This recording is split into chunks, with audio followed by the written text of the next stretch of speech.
चीज की कंटेंट की कमी नहीं आती। आप यूट्यूब पे जाएं, चैनल पे सारी चीजें आपके लिए फ्री में अवेलेबल हैं, हर चीज चैनल पे मिलेगी आपको। उसके अलावा अगर आपको गारंटी बैच चाहिए हो तो ऐप पे मिलेगा, ये ऐप है, यहाँ से जाके आप ले सकते हैं। ठीक है, वीडियो को लाइक कर दो फटाफट से, क्योंकि आपकी तरफ से सिर्फ एक ही चीज चाहिए होती है, वो है आपका प्यार, जिसको आप लाइक के रूप में दे सकते हैं, है ना। सामने तो आप बैठे नहीं है, तो ऑफलाइन क्लास नहीं है, ऑनलाइन है, लेकिन आपका लाइक जो है वही इंटरेक्शन का जरिया है, तो लाइक जरूर किया करें सभी लोग। शुरू करते हैं आज की क्लास।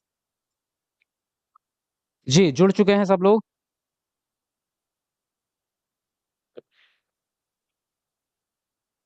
तो आज का पहला प्रश्न बिल्कुल उसी सीरीज में आएगा आपका जिस तरह से पेपर में आता है। टॉपिक भी मैंने बिल्कुल एज इट इज ही रखे हैं, वही पहले डेवलपमेंट का आता है, फिर डेवलपमेंट के सिद्धांतों से आता है, फिर जीन पियाजे से, कॉलबर्ग, वाइगोत्स्की से, फिर प्रगतिशील शिक्षा से, फिर समावेशी शिक्षा से, फिर विभिन्न प्रकार के बच्चों, सेम वही पैटर्न मिलेगा। एकदम मॉक टेस्ट लगाओगे ऐसा लगेगा पेपर सॉल्व कर रहे हैं। देखो, विकास के बारे में निम्न में से कौन सा कथन सही नहीं है। पहला ऑप्शन है विकास एक खास क्रमानुसार चलता है। दूसरा है विकास विभेदन व एकीकरण के सिद्धांत का पालन करता है। तीसरा ऑप्शन है विकास पैर से सिर की ओर होता है। और फोर्थ है विकास केंद्र से बाहर की दिशा में अग्रसर होता है। पहले आप लोग अपना आंसर कमेंट बॉक्स में लिखेंगे, उसके बाद मैं एक्सप्लेन करूंगा। चलिए तुरंत सब लोग अपना आंसर लिखेंगे। सीटेट का नोटिफिकेशन कब आएगा सर जी? पढ़ने में मन नहीं लगता है, मनोबल कम हो गया है सीटेट। तो मैंने आपको बता तो दिया था, फिर भी आप कंफ्यूज हैं। देखो, आपका मई की स्टार्टिंग में ही आपको नोटिफिकेशन देखने को मिल जाएगा, जैसा कि मैंने आपसे अभी पिछली वीडियो में बताया भी था, है ना। तो आपको नोटिफिकेशन जल्दी देखने को मिलेगा, आप चिंता ना करो और अपनी पढ़ाई को जारी रखो, ठीक है। अगर आपका नोटिफिकेशन लेट भी हुआ तो एग्जाम लेट नहीं होगा, एग्जाम जुलाई में ही होगा। तो ये याद रखना कि एग्जाम जरूर होगा, इसलिए आप लोग अपनी तैयारी करते रहोगे, ठीक है। ये क्लास आपकी 7 बजे डेली चलती है। बीच में हालांकि थोड़ा सा 2-3 दिन में नहीं था, तो अवनीश सर ने क्लास ली है, क्लास आपकी फिर भी हुई है, गैप नहीं हुआ है। तो 7 बजे डेली आपकी लाइव क्लास होती है, शाम को 7 बजे आपको डेली लाइव आना है ना। नए पुराने सभी स्टूडेंट जो है अपना टाइम निकालो और अपनी पढ़ाई करते रहो बेहतरीन तरीके से, समझे। देखिए, यहां पूछा गया है आपसे गलत वाला कथन कि विकास के बारे में कौन सा कथन सही नहीं है। तो विकास के सिद्धांत तो हमने पढ़े हैं, उसी के हिसाब से आंसर देना है। विकास एक क्रमानुसार चलता है, यस। स्टेप बाय स्टेप चरण में चलता है, चाहे आप कोई सा भी सिद्धांत उठा के देखो, जीन प्याजे का देख लो, चरण है ना, पहला चरण, दूसरा चरण, तीसरा चरण। उसी प्रकार से भाषा विकास देख लो, पहले बच्चा रोएगा, फिर कूइंग करेगा, गले से आवाजें निकलती, फिर बबलाना आता है, फिर एक शब्द बोलता है, फिर 2 शब्द, फिर 3 शब्दों वाले वाक्य छोटे छोटे, फिर पूरा पूरा बात कहना स्टार्ट कर। हर चीज चरण में चलती है, तो ये तो आपका सही है। विकास विभेदन और एकीकरण के सिद्धांत का पालन करता है। विभेदन का मतलब है वैयक्तिक विभिन्नता, तो यस, वैयक्तिक विभिन्नता का सिद्धांत है ही है। और एकीकरण का सिद्धांत भी है, ये भी पॉजिटिव है। विकास सिर से पैर की तरफ नहीं चलता, सॉरी, पैर से सिर की तरफ नहीं चलता, बल्कि सिर से पैर की तरफ चलता है, जिसको शीर्षगामी सिद्धांत कहा जाता है। क्या कहते हैं बताओ इसको? इसको कहते हैं शीर्षगामी। लेकिन ये शीर्षगामी उल्टा लिखा है यहाँ पर, इसने लिखा है पैर से सिर, जबकि होता क्या है, सिर से पैर, है ना। पहले गर्दन का विकास होता है, फिर कमर का विकास होता है, फिर आपके घुटनों का विकास होता है, फिर पैर का विकास होता है, सिर से पैर की तरफ चलता है। विकास केंद्र से बाहर की तरफ चलता है, ये बात पॉजिटिव है। और केंद्र से बाहर की दिशा में चलता है, इसका नाम क्या है ये आप लोग कमेंट करके बताएंगे। विकास केंद्र से बाहर की ओर होता है, इस सिद्धांत को किस नाम से जाना जाता है, कमेंट में लिख के बताओ जल्दी, तुरंत सब लोग फटाफट से जल्दी लिख दो एक बार अपना कमेंट में आंसर। हम्म। आप मेरा नाम नहीं लेते हैं, क्षमा, अच्छा जी। लेकिन अभी तक आप लोगों ने वीडियो को लाइक नहीं किया भाई। हाँ, तो जल्दी लाइक करो भाई, दोबारा कहना नहीं पड़ना चाहिए।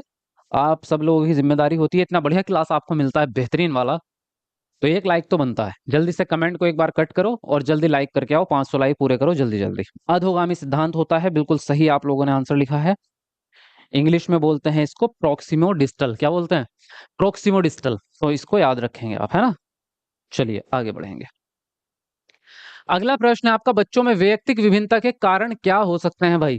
केवल व्यक्ति के वंशानुगत गुण, दूसरा है केवल पालकों के पालन पोषण का तरीका, तीसरा है आनुवंशिकता व पर्यावरणीय कारकों के बीच परस्पर अंतःक्रिया, और डी है केवल बच्चों का भौतिक परिवेश। तो बताएंगे आप कौन सा ऑप्शन सही होगा, लिखेंगे अपना आंसर। चलिए फटाफट से। आज गारंटी बैच में क्लास नहीं, आज थोड़ी ऐप में प्रॉब्लम थी इसलिए नहीं हो पाई।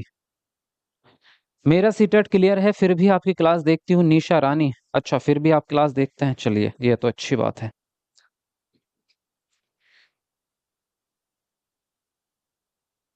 सर मैं आज आज से आपका क्लास कर रही हूँ, बस इस तरह अच्छा नंबर आ जाए सीटेट में। नेहा गुप्ता आ जाएगा, अच्छा नंबर ही आएगा, टेंशन ना लो।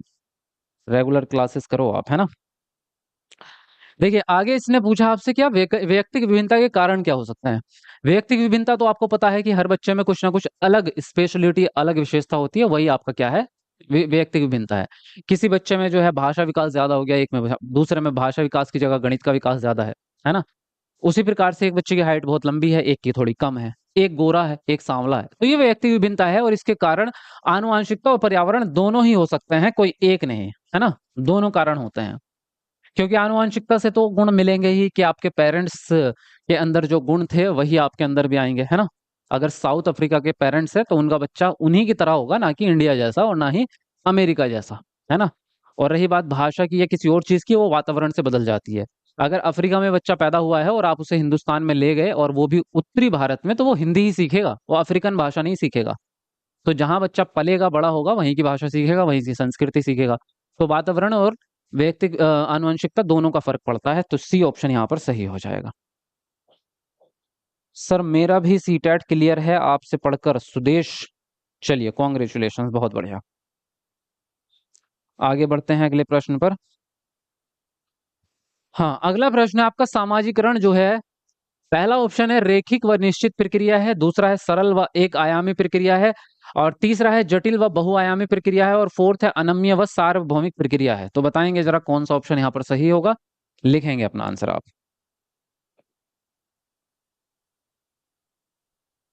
जी।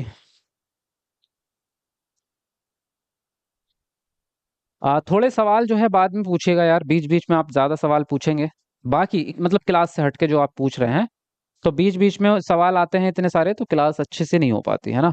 तो बाकी की बातें जो है क्लास के अंत में पूछेंगे तो ज्यादा अच्छा लगेगा। अभी क्लास से रिलेटेड पूछो जो भी पूछना है। देखो अभी भी 130 बच्चे ऐसे हैं जिन्होंने वीडियो लाइक नहीं की है, तो आप लोग भी कीजिए भाई लाइक, है ना। ईमानदारी से किया करो। देखिए सामाजिकरण जो है वो अगर रेखिक और निश्चित होता है, सामाजिकरण का मतलब है सामाजिक विकास, भाई यही होता है। ज्यादा फर्क नहीं है, बस इतना फर्क है सामाजिकरण छोटा है, सामाजिक विकास थोड़ा सा बड़ा है। मतलब सामाजिकरण सामाजिक विकास का ही हिस्सा है। तो सामाजिक विकास या कोई सा भी विकास रेखिक नहीं हो सकता, क्योंकि विकास सीधी रेखा में कभी नहीं चलता, ये हम सिद्धांत में पढ़ चुके हैं। कभी भी सीधी रेखा में तो नहीं चलता। विकास हमेशा घुमा घुमा के होता है, पटक पटक के होता है ना, घुमा घुमा के पटकूंगा। सनी देओल का डायलॉग है, उठा उठा के पटकूंगा। तो विकास कभी भी ऐसा नहीं होता, विकास होता है ऐसा। अब इसका क्या मतलब है सर जी, आप तो सांप बना रहे हो, सांप नहीं। एक्चुअली बात ये होती है कि विकास थोड़ा सा बढ़ता है और फिर क्या हो जाता है कि वो रुकता है अपने स्टेबिलिटी बनाने के लिए। आपने देखा होगा बच्चा एक उम्र में एकदम से लंबा हो जाता है बच्चा, और फिर रुक जाता है। आप देखते हैं यार पहले तो ये इतनी इतनी जल्दी बड़ा हो गया था, अब 2 साल हो गए, 2 साल से इतना का इतना ही है। ऐसा होता है, फिर 2 साल के बाद वो फिर एकदम स्पीड से बढ़ेगा, क्योंकि वो क्या है कि परिपक्वता भी बीच बीच में आती है उसके। अगर सीधे एकदम से वो मान लो एकदम ऐसे बढ़ता रहा जैसे बचपन में बढ़ा है, तो वो तो 8 साल की उम्र में मेरे से लंबा निकल जाएगा, है ना। वो ऐसा नहीं होता, उसको स्टेबिलिटी चाहिए होती है। तो विकास इसलिए सीधा कभी नहीं होता, कोई सा भी विकास सीधा नहीं होता, सरल भी नहीं होता। कोई सा भी विकास सरल नहीं होता, आसान नहीं है। इस दुनिया में कुछ भी आसान नहीं है, सही बात तो ये है। इस जीवन में कुछ भी आसान नहीं है, तो विकास भी आसान नहीं है, बहुत मुसीबतों से आता है। आप खुद सोच के देखो कि चलना जब सीखा होगा, 100 बार गिरे होंगे, घुटने ठुके होंगे, कभी पैर ठुके होंगे, कभी नाक ठुकी होगी, कभी बेड से गिरे होंगे, तब जाके तो चलना आया है ना। इसी प्रकार से कोई सा भी विकास ले लो, संज्ञानात्मक विकास ले लो, पढ़ाई करते हुए कितनी दिमाग खराब हुआ होगा, है ना। पढ़ाई करते समय कभी पिटाई भी हुई होगी, कभी बेंच पे जो है टीचर ने उल्टा लेटाया होगा, है ना। उल्टा लेटा के हमारे सामने हुआ है। आपका हुआ है नहीं यार, ये बताना आप लोग कि बेंच पे लेटाते थे ऐसे मछली की तरह, मतलब इस जैसे सुपरमैन, और हाथ दो लड़के आगे से पकड़ते थे, पैर दो लड़के पीछे से, और फिर कम्मच आती थी बीच में, और ऐसे वाली पिटाई होती थी। तो इतना आसान कुछ भी नहीं है, क्या है, जटिल है, मुश्किल है ना। विकास जो है वो मुश्किल है और बहुआयामी होता है। बहुआयामी इसलिए क्योंकि बहुत सारे फैक्टर्स इसमें काम करते हैं, एक चीज से नहीं होता, बहुत सारी चीजों से होता है, और बहुत सारे तरीकों से होता है ना। जैसे प्राथमिक सामाजिकरण और द्वितीय सामाजिकरण, दो तो यही हो गए। अनम्य का मतलब होता है अलचीला, यानी कि फिक्स है पहले से ही, फिक्स तो नहीं है। नम्य है, लचीला है, परिवर्तन होते रहते हैं बीच बीच में। तो आंसर जो राइट होगा वो होगा आपका सी ऑप्शन। समझे बात या नहीं समझे? है ना? यस सर, हुआ है हाँ। और मुर्गा किस किस को बनाया है स्कूल में?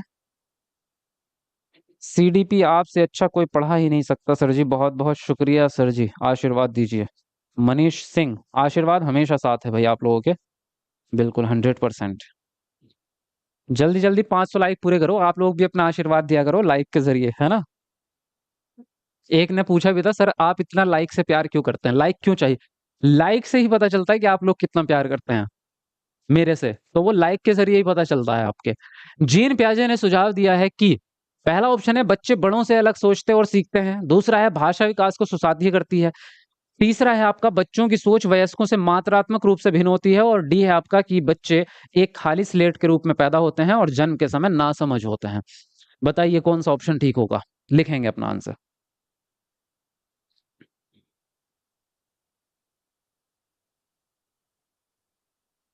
हाँ जी।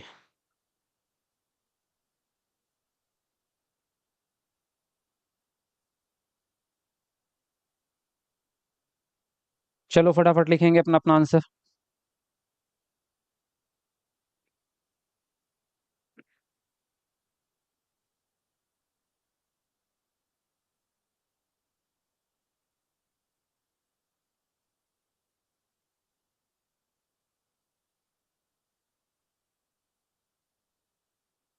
जी हाँ, आजकल के बच्चों को आप पीट नहीं सकते हैं, आजकल तो दंड देना मना है। देखिए जीन प्याजे ने सुझाव दिया कि बच्चे जो है वो बड़ों से अलग सोचते हैं और सीखते हैं। हाँ बिल्कुल सही बात है, पहला ऑप्शन आपका राइट है। जैसे कि हमने एक लाइन पढ़ी है कि बच्चों की सोच बड़ों से गुणात्मक रूप से भिन्न होती है। किस प्रकार से? गुणात्मक रूप से भिन्न होती है, यानी उनके सोचने के तरीके अलग हैं, गुण अलग हैं, है ना? जैसे फॉर एग्जांपल आपका समोसा और ब्रेड पकोड़ा, दोनों की खाने मतलब बनाने के तरीके अलग अलग है ना, है ना? दोनों के तरीके अलग अलग हैं। उसी प्रकार से बच्चा और बड़ा दोनों अलग अलग तरीके से सीखता है, क्योंकि दोनों की विशेषताएं अलग अलग है, तो उन दोनों के गुण अलग हो गए। तो इसी प्रकार से वो कह रहे हैं कि बच्चे जो है बड़ों से अलग सोचते हैं और अलग तरीके से सीखते हैं। कम और ज्यादा वाला जो एक आता है एक ऑप्शन आपका कि बच्चों की सोच जो है वो बड़ों से कम होती है, तो ये कम यानी मात्रात्मक वाला गलत होता है, गुणात्मक वाला सही होता है। भाषा विकास को सुसाध्य करती है, कथन सही है, लेकिन जीन पियाजे के हिसाब से सही नहीं है। ये कथन वाइगोत्स्की के हिसाब से सही है। वाइगोत्स्की बोलते हैं कि भाषा का विकास जो है वो आपके संज्ञानात्मक विकास को बढ़ावा देता है। ये कौन बोलते हैं? वाइगोत्स्की। लेकिन प्रश्न किसके हिसाब से पूछा गया है? जीन पियाजे के। तो बी ऑप्शन गलत हो जाएगा। फिर ये कह रहा है बच्चों की सोच वयस्कों से मात्रात्मक रूप से भिन्न होती है। मैंने अभी क्या बताया आपसे? मात्रात्मक रूप से भिन्न नहीं होती, गुणात्मक रूप से भिन्न होती है। सोचने समझने का तरीका अलग होता है ना? बड़ों को उस काम में बिल्कुल मजा नहीं आता जिसमें बच्चों को मजा आता है, और बच्चों को उस काम में बिल्कुल मजा नहीं आता जिसमें बड़ों को मजा आए। जैसे फॉर एग्जाम्पल, बच्चों को मजा आता है पेड़ पे चढ़ने में, बच्चों को मजा आता है दीवार से जंप करने में, है ना? आता है। बच्चों को मजा आता है मिट्टी में खेलने में, बच्चों को मजा आता है खुद को गंदा करने में, मतलब मिट्टी में लेटेंगे, भागेंगे, दौड़ेंगे, गिरेंगे। बड़े करेंगे क्या ऐसा काम? कभी कर सकते हैं? नहीं कर सकते। तो बड़ों की सोच थोड़ी अलग होती है, छोटों की सोच थोड़ी अलग होती है। और खाली प्लेट वाला जो कॉन्सेप्ट है, खाली स्लेट या खाली प्लेट वाला, ये व्यवहारवादी जो सिद्धांतकार रहे हैं, जैसे पावलोव, थॉर्नडाइक, स्किनर, इनका सिद्धांत, इनका थॉट्स है ये कि बच्चा जो है पहले जब पैदा होगा ना समझ रहेगा, उसको सिखा सिखा के जो है हम इंसान बनाएंगे। ये तो कहते हैं पशु है। ये जो व्यवहारवादी सिद्धांतकार हैं ये कहते हैं कि बच्चा पशु के समान पैदा होता है, उसको इंसान बनाना पड़ता है ना? तो ऐसा नहीं है। आज का जमाना व्यवहारवादी नहीं रहा, अब है रचनावादी। कैसा? रचनावादी। बच्चे के अंदर पहले से, बच्चा नन्हा वैज्ञानिक है, बच्चे के अंदर खुद से ही सीखने की क्षमता मौजूद है, बस आप उसको मौका दो और सही वातावरण दो, वो खुद सीख लेगा। तो आंसर राइट हो जाता है फर्स्ट ऑप्शन। क्लियर, समझ में आ गई है? आगे चलते हैं अगले प्रश्न पर। निम्न में से किस युग्म का मिलान सही है? शिशु अवस्था 6 से 11 साल, माध्यमिक बाल्यावस्था 2 से 6 साल, अमूर्त संक्रियात्मक अवस्था 11 साल से अधिक, और डी है पूर्व संक्रियात्मक अवस्था जन्म से 2 वर्ष। तो लिखेंगे अपना अपना आंसर। चलिए बताएंगे फटाफट से। कौन है भाई ये अंजर जो बकवास कर रहा है? कह रहे हैं अंजर। भाई अंजर जो भी हैं आप, तो सुधर जाओ। वरना फिर मंजर हो जाएगा, है ना। कोई भी अगर गलत कमेंट आई तो आपको ब्लॉक कर दिया जाएगा, तो इसलिए पहले ही सुधर जाओ, ठीक है।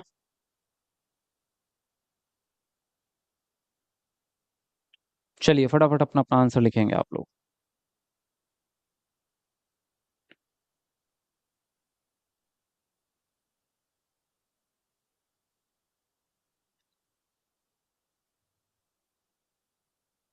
चलो 500 लाइक हमारे होने वाले हैं भाई, 7-8 लाइक बच रहे हैं 500 होने में। तो जरा 7-8 बच्चे कमेंट को नीचे करो और लाइक पूरे करके आओ जल्दी। 500 लाइक कौन करके आएगा? कौन है वो लक्की पर्सन जो 500 लाइक पूरा करके आएगा? जल्दी करके आओ। देखिए बात कर रहे थे कि किस युग्म का मिलान सही है। शिशु अवस्था तो आपकी 6 से 11 होती नहीं है भाई, जन्म से 2 साल होती है ना। माध्यमिक बाल्यावस्था भी 2 से 6 साल नहीं होती, माध्यमिक बाल्यावस्था होती है 6 से 12 साल, है ना। अमूर्त संक्रियात्मक अवस्था 11 साल से अधिक होती है, यह बात सही है।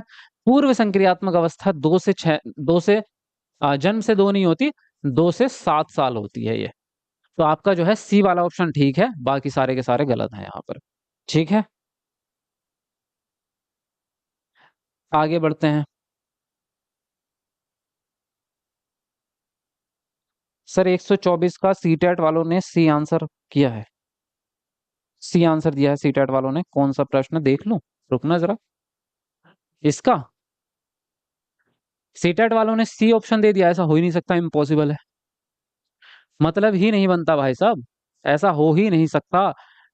अगर कोई सुप्रीम कोर्ट से आके भी बोलेगा ना कि ये सही है तो मैं तब भी नहीं मानूंगा। अगर सीटेट ने दिया है तो वो गलत दिया है, उस पे वो होना चाहिए आपत्तिजनक, जो वो होती है चैलेंज की, चैलेंज होना चाहिए। गलत, ये आंसर कभी नहीं हो सकता। दुनिया की किसी भी साइकोलॉजी की बुक उठा लाओ, अमेरिका से, रसिया से, कहीं से भी उठा लाओ, ये आंसर राइट नहीं हो सकता, इम्पॉसिबल है। पहला ऑप्शन यहाँ पर राइट होगा। चलिए अगला प्रश्न है, कॉलबर्ग के नैतिक विकास के सिद्धांत की कौन सी एक प्रमुख आलोचना है? यह चरणों को निर्दिष्ट नहीं करता है। दूसरा है यह नैतिक सोच पर सांस्कृतिक कारकों और लिंग के प्रभाव की अवहेलना करता है। तीसरा है यह प्राकृतिक स्थितियों में बच्चों के सहभागी अवलोकनों का उपयोग करता है। और डी है यह नैतिक विकास का एक निश्चित क्रम नहीं देता है। तो बताएंगे आप यहाँ पर कौन सा ऑप्शन सही होगा? लिखिए अपना आंसर।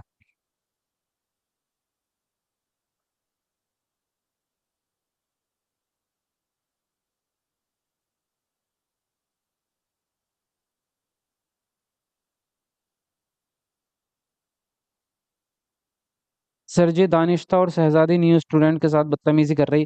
भाई अंजर जी, पहली बात तो आप जो है किसी के यहाँ पे ना वकील हो ना जज हो, तो आप किसी और से लेना देना खत्म करो, है ना। कमेंट दूसरे पे करना ही बंद कर दो। और ये बाकी लोग जो जो भी हैं एक दूसरे से जो इस तरह की बातें कर रहे हैं, ये खत्म करो, क्योंकि यहाँ पे आप कोई चैट करने नहीं आए हो, पढ़ने आए हो, समझे। तो इसलिए पर्सनल बातें बिल्कुल बंद हो जानी चाहिए, वरना तो आपको पता है कि अगर मेरा पारा चढ़ गया तो क्या होगा, है ना। तो मेरा दिमाग खराब होने से पहले आप ठीक कर दीजिएगा जो भी चीजें चल रही हैं, वरना आपको पता ही है फिर होता क्या है, समझे। सॉल्बर्ग के नैतिक विकास के सिद्धांतों की कौन सी एक प्रमुख आलोचना है? ये आलोचना मतलब कि उसकी कमी क्या है, बाकी लोगों ने जो दूसरे वैज्ञानिकों ने उसके सिद्धांत में कमी निकाली वो क्या कमी है? तो वो कमी ये है कि इन्होंने और लिंग के प्रभाव को मना कर दिया, यानी कि इन्होंने सिर्फ पुरुष पक्ष को दर्शाया है, नारी पक्ष को नहीं दर्शाया है। तो दिक्कत ये हुई कि अब नारी पक्ष की नैतिकता थोड़ी अलग हो सकती है, उनकी नजर में थोड़ा अलग चीजें हो सकती हैं, जो कि होती हैं थोड़ी थोड़ी, कुछ चीजें होती है। जैसे फॉर एग्जाम्पल, बहुत सिंपल सा एग्जाम्पल है, जैसे कि जो लड़कियां होती हैं वो सामाजिकता के बारे में या समाज के बारे में कम सोचती हैं, लड़के समाज के बारे में ज्यादा सोचते हैं। आप एक बहुत छोटा सा एग्जाम्पल ले लो, आप जैसे बाहर आप घूमने निकलेंगे ना, तो लड़का क्या बोलता है कि भाई यहाँ पे कोई गलत काम मत करना, इस यहाँ मेरी इज्जत है ना। लड़का हमेशा ये बोलते हुए आपको दिखेगा, चाहे हो या ना हो उसकी इज्जत, वो बात का मैटर है। लेकिन लड़का के दिमाग में ये बात रहती है कि वो अपने मोहल्ले में भी निकलेगा ना, और कहीं पे सड़क पे कुछ खाने के लिए अगर खड़ा हो गया, तो और उसके साथ में दूसरी उसके साथ में उसकी लड़की है, तो वो ये बोलेगा कि भाई गलत हरकत मत करना, देख यहाँ पे मेरी इज्जत है ना। ऐसा आपने सुना होगा कहीं ना कहीं, अक्सर ऐसा होता है। लड़कियां सामाजिक रूप से कम सोचती हैं, लड़के ज्यादा सोचते हैं, तो ये नैतिक विकास का ही एक हिस्सा है। सच बात ये है। उसी प्रकार से अगर कभी ऐसी स्थिति बन जाए फिर आप कहोगे कि सर भाई ऐसे वाला एग्जाम्पल मत दिया करो, लेकिन आपकी साइकोलॉजी जो है वो दैनिक जीवन से जुड़ी है, तो एग्जाम्पल देने में कोई बुराई नहीं है। जब लव मैरिज वाली सीन आता है तो लड़का ज्यादा सोचता है लड़की से।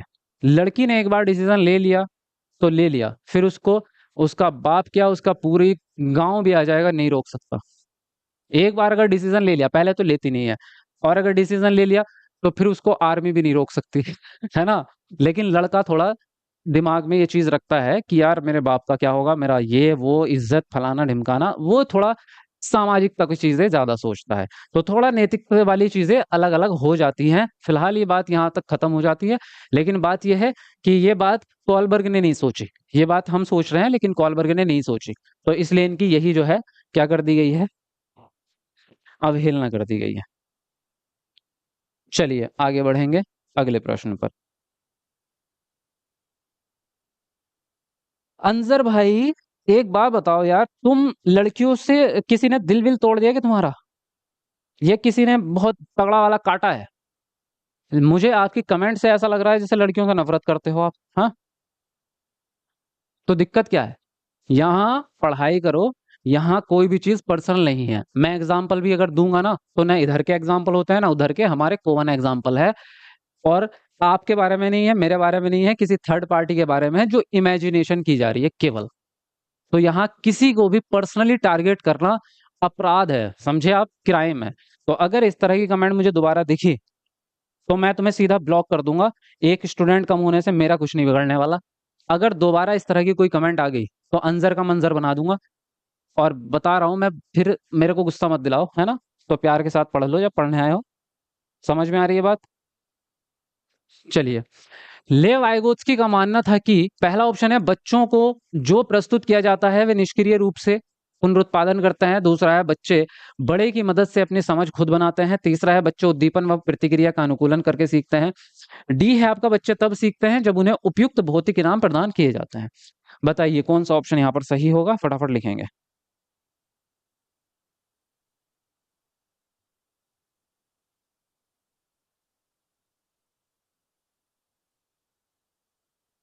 चलो फटाफट लिखेंगे अपना आंसर।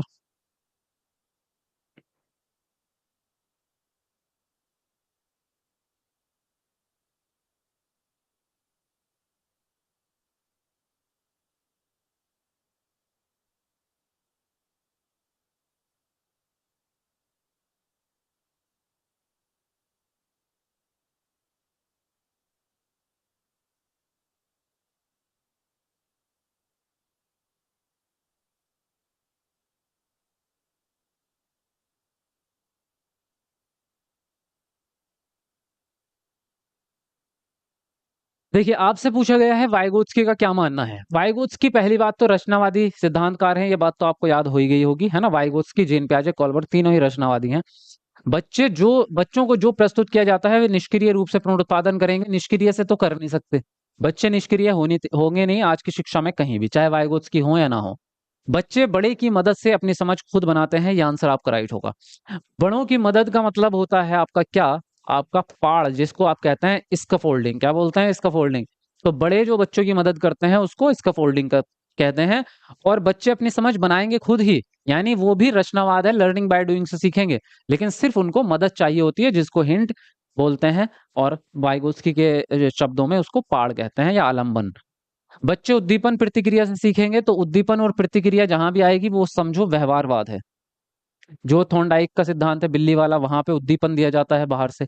वही सेम चीज है, अनुकूलन वाली बात जहां आती है ये व्यवहारवाद है। बच्चे तब सीखेंगे जब इनाम दिया जाएगा। इनाम देना, सजा देना, पुरस्कार देना, ये सब निगेटिव टैग वर्ड है, मैंने आपको बता दिया था, ये सब बाह्य अभिप्रेरणा है। तो इसलिए यहाँ पर सेकंड ऑप्शन आपका राइट होगा, है ना। चलिए आगे बढ़ते हैं।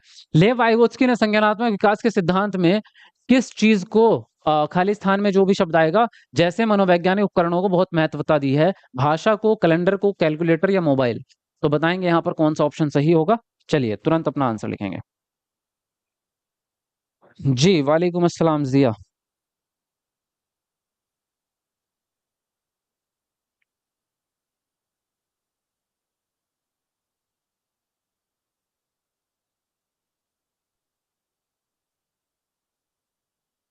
चलो जल्दी जल्दी लिखते रहो सब लोग अपना आंसर।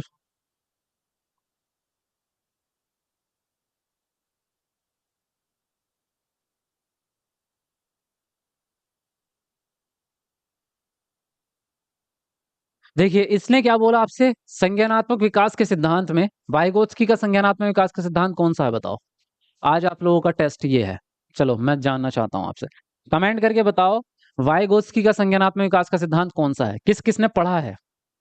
देखते हैं किस किस को, किस किस के जवाब आते हैं यहाँ। ये सवाल बाद में सॉल्व करेंगे। पहले ये बताओ वाइगोत्स्की का, जीन पियाजे का संज्ञानात्मक विकास सबने पढ़ा है, यस। ले वाइगोत्स्की का संज्ञानात्मक विकास का सिद्धांत किसने पढ़ा है वो बताओ।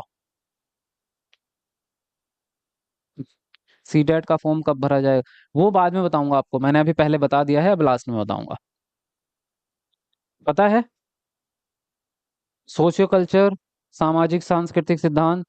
मैंने नहीं, सर मेरा नहीं है सीटेट। मेरा नहीं है सीटेट तो फिर सीटेट की क्लास क्यों कर रहे हो, मतलब मैं समझा नहीं आपकी बात। कौन सा है बताओ। सामाजिक सांस्कृतिक, अच्छा। भाषा, सामाजिक सांस्कृतिक सिद्धांत, लैंग्वेज पहले आती है विचार बाद में, वो तो ठीक है, वो तो बाद में पता चलेगा। मैंने बोला सिद्धांत किस किस ने पढ़ा है। चलो, कुछ लोगों को याद है।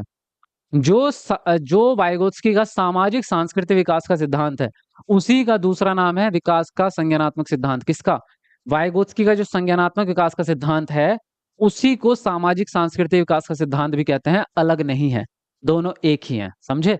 दोनों एक ही है। उसको पहले संज्ञानात्मक विकास के रूप में लिया गया था, बाद में उसका नाम इन्होंने क्या रख दिया, सामाजिक सांस्कृतिक सिद्धांत, क्योंकि इन्होंने ये कहा कि हर प्रकार के विकास में समाज की जरूरत पड़ रही है। तो दोनों सिद्धांत एक ही है, तो इसमें कंफ्यूज होने की जरूरत नहीं है। इसमें इन्होंने किसको महत्वता दी है, भाषा को महत्वता दी है। इनका मानना है कि भाषा विकास पहले हो जाता है और फिर भाषा विकास संज्ञानात्मक विकास में मदद करता है, तो इसलिए भाषा को ये बहुत ज्यादा इंपॉर्टेंस देते हैं। फर्स्ट ऑप्शन यहाँ पर आपका राइट हो जाएगा। ठीक है, आगे आते हैं, अगला प्रश्न देखते हैं। जितने भी न्यू स्टूडेंट है भाई, चैनल जरूर सब्सक्राइब कर लेना अगर सीटेट पास करना चाहते हो, गारंटी से। क्योंकि इससे बेस्ट कंटेंट दुनिया के किसी कोने में नहीं मिलेगा। चाहे इससे बड़े चैनल देख लो, छोटे चैनल देख लो, इधर देख लो, उधर देख लो, पढ़ लो, चाहे कहीं से सिलेक्शन होगा यहीं से। सिंपल सा फंडा है। ऐसे टीचर एकेडमी से बेस्ट कंटेंट आपको दुनिया के किसी कोने में नहीं मिलेगा। चाहो तो आप आजमा सकते हो, इसलिए चैनल को सब्सक्राइब कर लो। एक प्रगतिशील कक्षा में पहला ऑप्शन है बच्चों का सीखना इनाम व सजा के प्रयोग से नियंत्रित होता है। दूसरा है बच्चों को सख्त निगरानी में रखना चाहिए व अनम्य पाठ्यचर्या अपनानी चाहिए। तीसरा है सीखने को सुसाधित करने के लिए वेधन व अभ्यास की विधि का पालन किया जाता है। और डी है सीखने का आधार अनुभव व संवाद होते हैं। तो बताएंगे आप यहाँ पर कौन सा ऑप्शन सही होगा, लिखेंगे जल्दी से फटाफट से।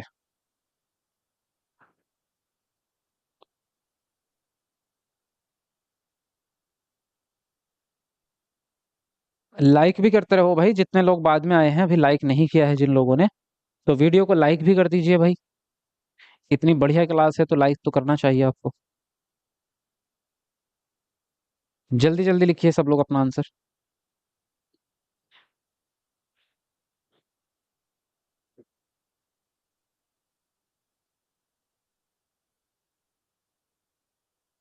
हाँ, तो क्या पूछा गया है, प्रगतिशील कक्षा में किस तरह की एजुकेशन मिलती है।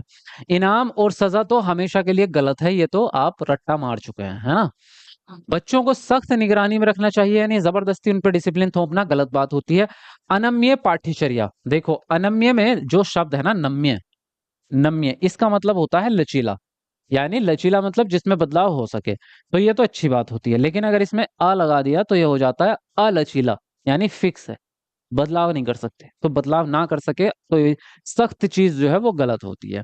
सीखने को सुसाधित करने के लिए वेधन और अभ्यास, वेधन और अभ्यास भी गलत होता है, क्योंकि वेधन का मतलब होता है रट्टा मारना, सीधी बात है, तो रट्टा मारना तो गलत बात है। सीखने का आधार अनुभव और संवाद होते हैं, ये बात सही है। अनुभव तभी होगा जब आप खुद से काम को करेंगे, तो प्रगतिशील शिक्षा तो खुद से काम करने को ही जोर देती है, लर्निंग बाय डूइंग, है ना। संवाद का मतलब है चर्चा करना या बातचीत करना, तो बच्चे जितना ज्यादा बातचीत करेंगे उतना ही उनके अनुभव बाहर आएंगे, एक्सपीरियंस निकलेगा, बातचीत करेंगे तो बताएंगे क्या दिमाग में चल रहा है। डी ऑप्शन सही हो जाता है। अगला प्रश्न है, कौन सी बुद्धि का प्रदर्शन करने वाले व्यक्ति अपनी भावनाओं के बारे में गहराई से जानते हैं और अपने गुणों को पहचानते हैं? तार्किक गणितीय बुद्धिमत्ता, शारीरिक गति संवेदनात्मक बुद्धि, अंतः वैयक्तिक बुद्धि, भाषाई बुद्धि। तो बताएंगे जरा कौन सा ऑप्शन सही होगा? लिखिए अपना आंसर।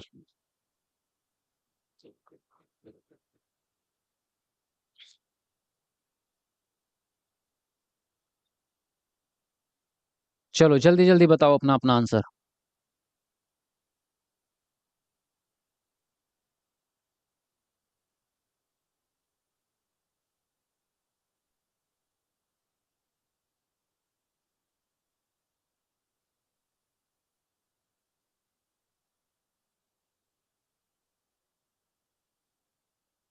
हाँ जी, तो क्या बोला इसने, कौन सी बुद्धि का प्रदर्शन करने वाले व्यक्ति अपनी भावनाओं के बारे में गहराई से जानते हैं?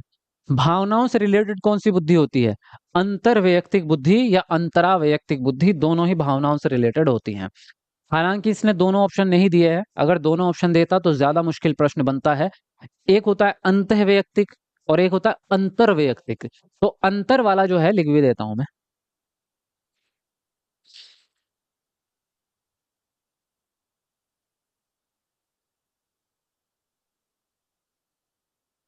ये वाला जो होता है ना, अंतर वैयक्तिक, ये होता है दूसरों के लिए, ये होता है जब आप दूसरों की भावनाओं को समझ पाए। और जो ये वाला है, ये होता है जब आप अपनी भावनाओं को समझ पाए। इंग्लिश में इसको इंट्रापर्सनल कहते हैं और इस वाले को इंटरपर्सनल कहते हैं। क्या कहते हैं इसको? इंटरपर्सनल। ठीक है, तो यहाँ पर जो है सी ऑप्शन राइट हो जाता है। बाकी तो नाम से ही समझ में आ जाते हैं। तर्क गणितीय मतलब बच्चे में तार्किक बुद्धि ज्यादा है, मतलब रीजनिंग अच्छी आती होगी, कैलकुलेशंस गणित के काम अच्छे से कर लेगा। शारीरिक गतिक संवेदनात्मक मतलब भागम दौड़ी या शरीर से करने वाले काम, जैसे क्रिकेट खेलना, बॉल फेंकना, डांस करना, एक्टिंग करना, ये शरीर वाले काम है। भाषाई बुद्धि मतलब बोलने में अच्छा होगा, लिखने में अच्छा होगा, कहानियां अच्छी सुना पाएगा, है ना, भाषण अच्छा दे सकता है। तो वो तो नाम से समझ में आ जाता है। सी ऑप्शन यहाँ पर आपका राइट हो जाता है। 8 बजे की क्लास होगी या नहीं होगी? आज नहीं होगी, क्योंकि जो आपके अवनीश सर हैं उनको हो रखा है बुखार, वो पड़े हैं फीवर में। तो इसलिए आज अवनीश सर की क्लास नहीं हो पाएगी। हाँ, तो शिक्षकों का कौन सा व्यवहार बच्चों में जेंडर रूढ़िवादिता पक्षपात कम करने में मदद करेगा? पहला ऑप्शन है कक्षा में केवल लड़कों को भारी कुर्सी मेज उठाने को कहना। दूसरा है खेल के लिए गुड़िया व घर केवल लड़कियों को देना।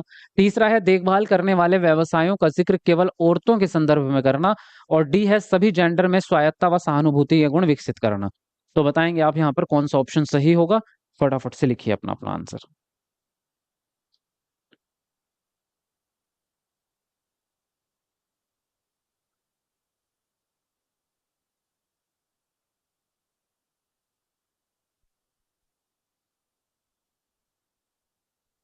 चलो 600 लाइक होने वाले हैं भाई, 600 लाइक में केवल 3 लाइक कम हैं। तो जल्दी से 3 बच्चे कमेंट को कट करो और लाइक पूरे करके आओ। जल्दी से कमेंट को नीचे करो और लाइक पूरे करके आओ। कौन करेगा 600 वाला लाइक? देखते हैं। जल्दी जल्दी किया करो, फास्ट फास्ट। 1000 लाइक जल्दी जल्दी पूरे कर दिया करो।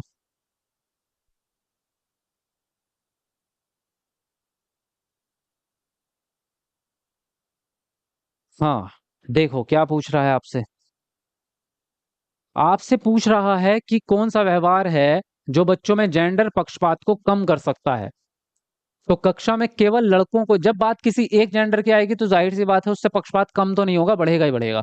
घर में दो भाई बहन हैं, अगर केवल एक पे ही आप ध्यान देते हैं या कोई भी चीज, मान लो पापा जो है वो बेटी से ही ज्यादा प्यार करते हैं, बेटी को जो है क्या है, कभी गिफ्ट ला के दे रहे हैं कभी कुछ, और बेटे को कह रहे हैं थप्पड़ मार के चल वो काम कर जाके।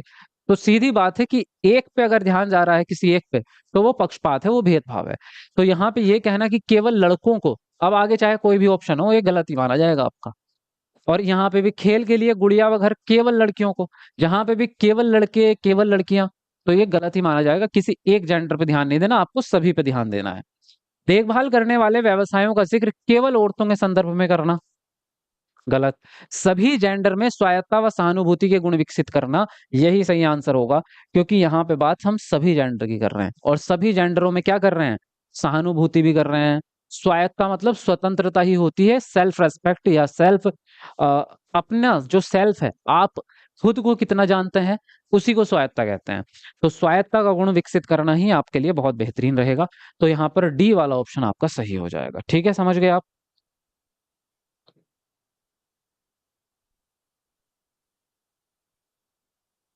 चलिए आगे आते हैं। अगला प्रश्न है, कौन सा परिप्रेक्ष्य भाषा को संज्ञान को सुसाधित करने वाले महत्वपूर्ण उपकरण के रूप में मानता है या देखता है? व्यवहारवादी, सूचना संक्रमण, सामाजिक सांस्कृतिक या मनोगतिशील? तो बताएंगे आप कौन सा ऑप्शन यहाँ पर सही होगा। लिखिए अपना आंसर जल्दी से।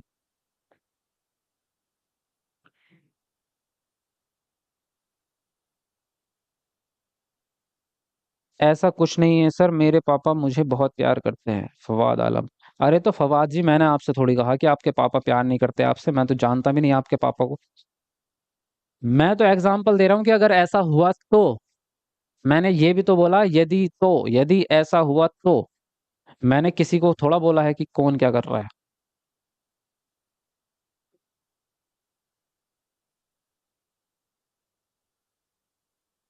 तो कौन सा परिप्रेक्ष्य है भाई? हाँ, सबको समझ में आ गया होगा। भाषा को संज्ञान को बढ़ाने वाला उपकरण कौन मानता है? वाइगोत्स्की। तो वाइगोत्स्की का सिद्धांत कौन सा है? सामाजिक सांस्कृतिक, है ना? सबको पता है। तो आंसर राइट हो जाएगा आपका सी ऑप्शन। यहाँ पे कोई दिमाग लगाने वाली ज्यादा बात थी नहीं। अगला प्रश्न है, कक्षा में विविधता को समायोजित करने के लिए निम्नलिखित में से कौन एक प्रभावी रणनीति नहीं है? पहला ऑप्शन है सामाजिक और सांस्कृतिक संदर्भ का पता लगाना। दूसरा है छात्रों की विभिन्न पृष्ठभूमियां भूमियों के अनुरूप शिक्षा शास्त्र। तीसरा है ऐसे विविध उदाहरण प्रदान करना जो सभी विद्यार्थियों के लिए अर्थपूर्ण हो। और डी है निर्देशों के मानक सेट का उपयोग करना और शिक्षार्थियों की पृष्ठभूमि को अनदेखा करना। तो बताइए कौन सा ऑप्शन यहाँ पर सही होगा। लिखिए अपना आंसर। जी सर, आप सबका मैसेज नहीं पढ़ते हैं भाई। सबका मैसेज कैसे पढ़ सकता हूँ, इतने सारे कमेंट एक साथ पढ़ना मुश्किल है। तो एक एक करके ही पढ़ सकता हूँ।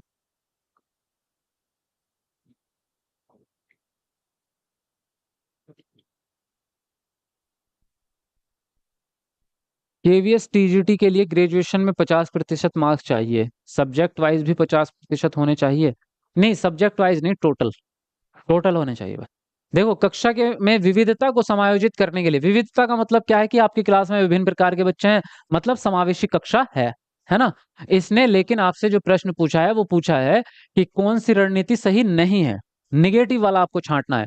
तो सामाजिक और सांस्कृतिक संदर्भ का पता लगाना तो अच्छी बात होती है, क्योंकि सामाजिकता से ही जोड़ के पढ़ाएंगे आप जो भी पढ़ाएंगे। क्लास में जो भी पढ़ा रहे हैं वो दैनिक जीवन से जोड़ोगे, तो ये तो अच्छी बात हो गई। छात्रों की विभिन्न पृष्ठभूमियों के अनुरूप शिक्षा शास्त्र, यानी आपका जो टीचिंग मेथड है, जो भी आपका कंटेंट है, वो सारा किसके हिसाब से है? बच्चे के बैकग्राउंड के हिसाब से। तो ये भी अच्छी बात है। विविध उदाहरण प्रदान करना जो सारे बच्चों के लिए अच्छे हो जाएं, तो आप सारे बच्चों का ध्यान रख रहे हो, तो ये भी अच्छी बात है। निर्देशों के मानक सेट का उपयोग करना, तो मानक सेट का उपयोग करना गलत होता है, क्योंकि मानक सेट का मतलब यह हुआ कि हर बच्चे के लिए एक ही जैसा पाठ्यक्रम, हर बच्चे के लिए एक ही जैसा टेस्ट, हर बच्चे के लिए एक ही जैसी डेडलाइन। तो ये गलत है।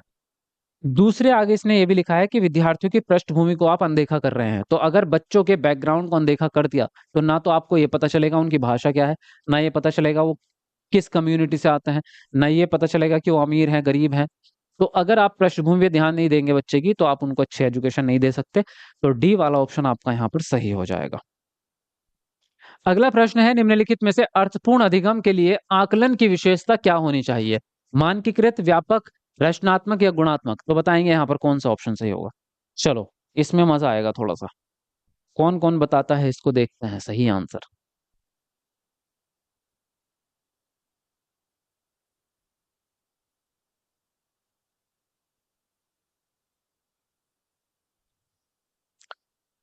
मेरा नाम तो सर कभी नहीं लेते हैं। ज्योति कुमारी, अच्छा। नहीं, ऐसा नहीं है कि नाम नहीं लेते हैं।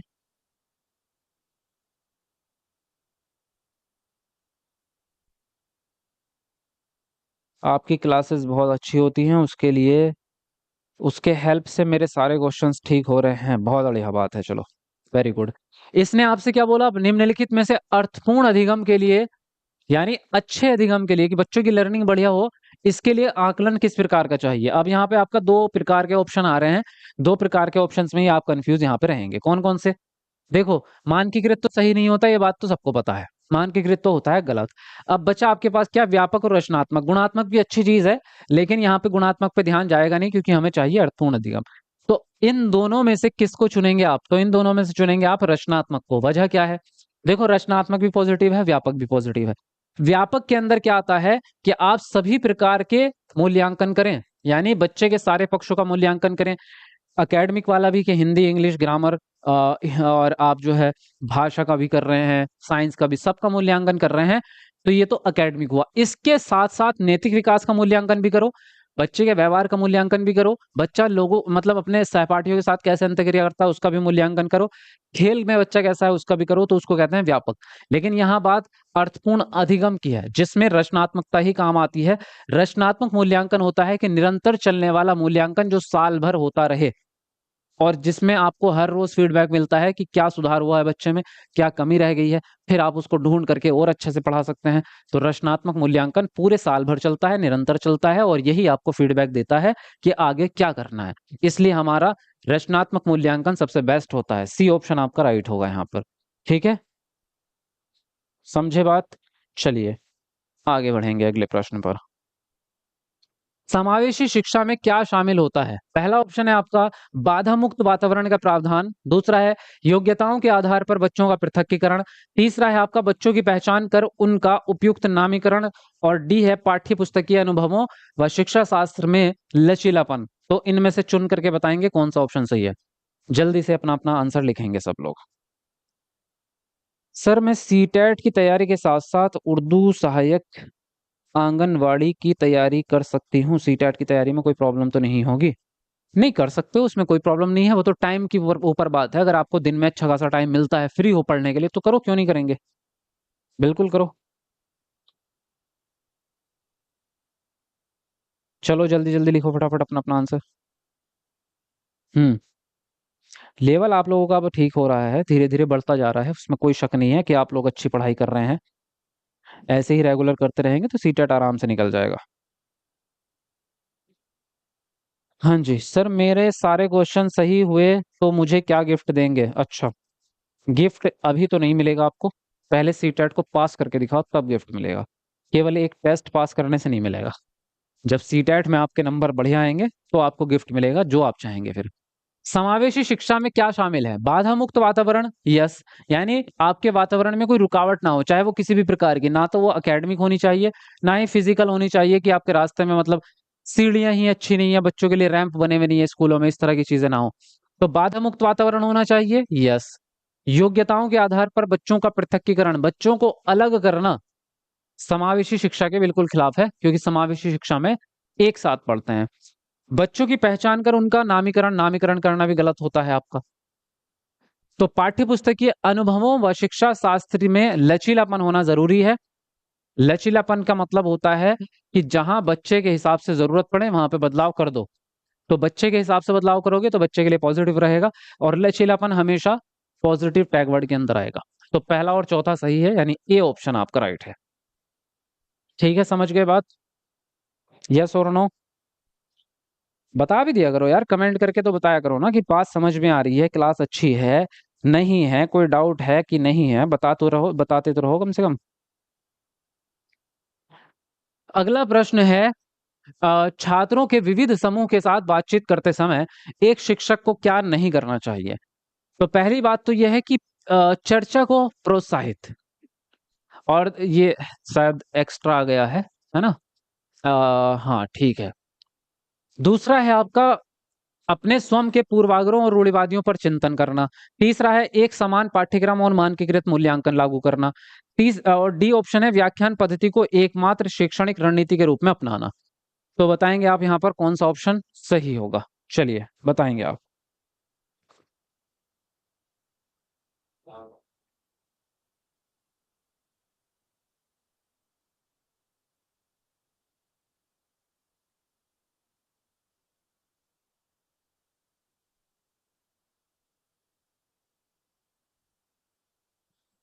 हाँ जी, बताओ फटाफट से।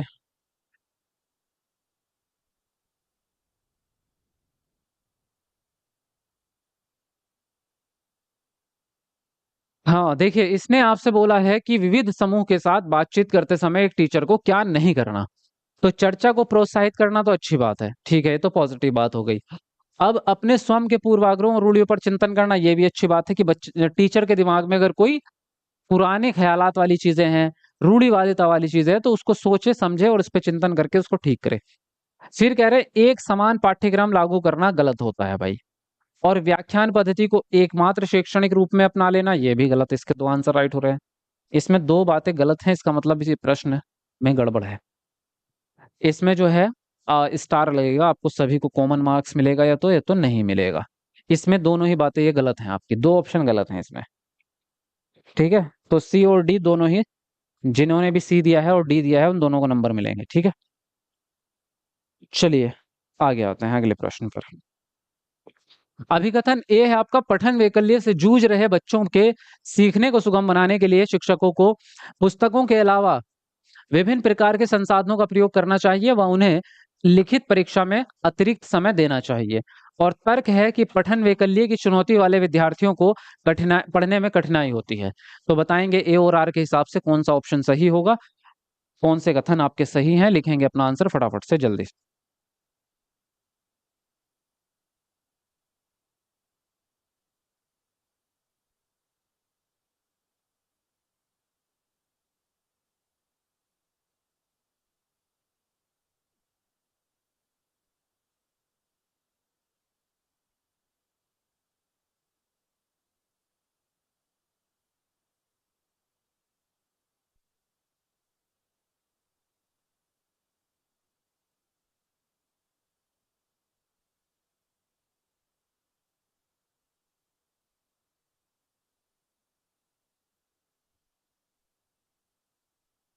हाँ, 1 सेकंड भाई, 1 सेकंड रुकेंगे, ज़रा थोड़ा-सा काम है।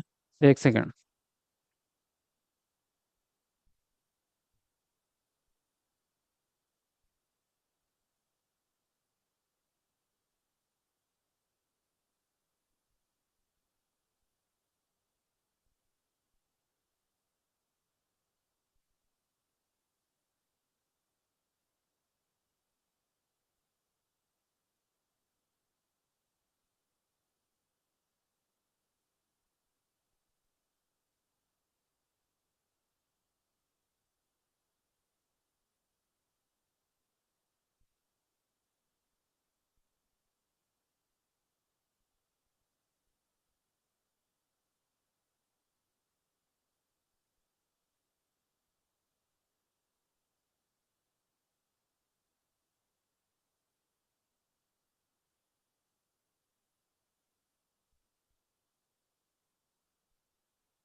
हाँ जी, कहाँ तक पहुंचे हम?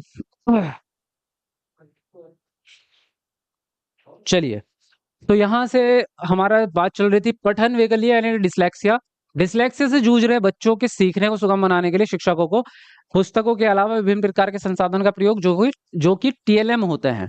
विभिन्न प्रकार के संसाधनों में टीएलएम भी आ सकता है और टीएलएम के अलावा आपके टीचिंग मेथड में भी चेंजेस आ सकते हैं। संसाधन का मतलब ये होता है टीएलएम के साथ साथ जो शिक्षण रणनीतियां हैं वो भी संसाधन ही है एक तरह से। तो आपका अगर उसमें विभिन्न प्रकार के आ रहे हैं तो इसमें कोई दिक्कत नहीं है, अच्छी बात है।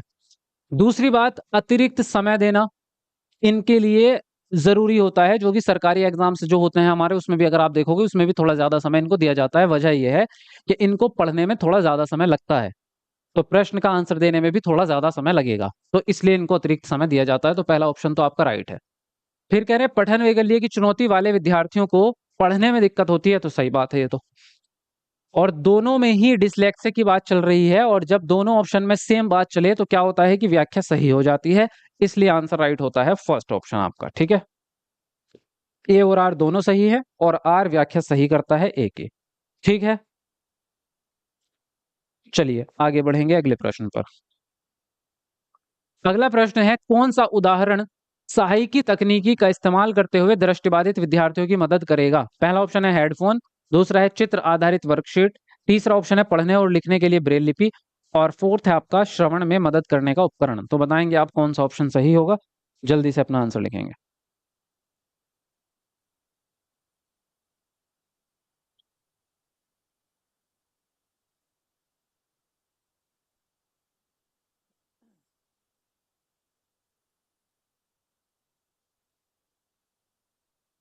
चलिए फटाफट से लिखेंगे सब लोग।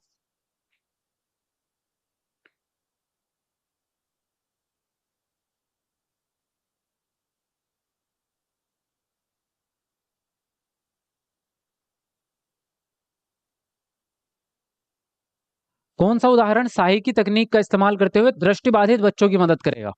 दृष्टिबाधित बच्चों के लिए कौन सी चीज इनमें से हेल्पफुल है? फिलहाल इतना सा प्रश्न है। हेडफोन जो है वो सुनने के काम आता है ना? कुछ लोगों के दिमाग में आएगा पहला ऑप्शन भी, लेकिन हेडफोन आवाज बढ़ाने के लिए होता है, तो उनको आवाज में तो कोई दिक्कत है नहीं, उनको तो देखने में दिक्कत है, तो सुनने वाली चीज नहीं चाहिए उनको, क्योंकि वो बिना हेडफोन के भी सही सही सुन सकते हैं। चित्र आधारित वर्कशीट इसको वो देख नहीं पाएंगे, तो ये किसी काम की नहीं है उनके लिए। पढ़ने और लिखने के लिए ब्रेल लिपि का इस्तेमाल करेंगे, ब्रेल प्रणाली का, ये उनकी सहायता करेगा दृष्टिबाधित बच्चों की। तो सी ऑप्शन यहाँ पर राइट होगा। श्रवण में मदद करने वाला कोई भी उपकरण उनको जरूरत ही नहीं है, क्योंकि उनको सुनने में दिक्कत भी नहीं है। तो आंसर जो राइट होगा यहाँ पर सी ऑप्शन आपका सही हो जाएगा। ठीक है, चलिए आगे बढ़ेंगे। निम्नलिखित में से रचनात्मकता के विशिष्ट संकेत कौन से हैं? पहला ऑप्शन है जिज्ञासा, दूसरा है स्वतंत्रता, तीसरा अनुकूलनशीलता, चौथा है आपका उच्च स्तर की एकाग्रता और फोर्थ है आपका बारंबार अभ्यास की आवश्यकता। तो बताइए यहाँ पर कौन सा ऑप्शन सही होगा। चलिए तुरंत अपना आंसर लिखेंगे आप लोग।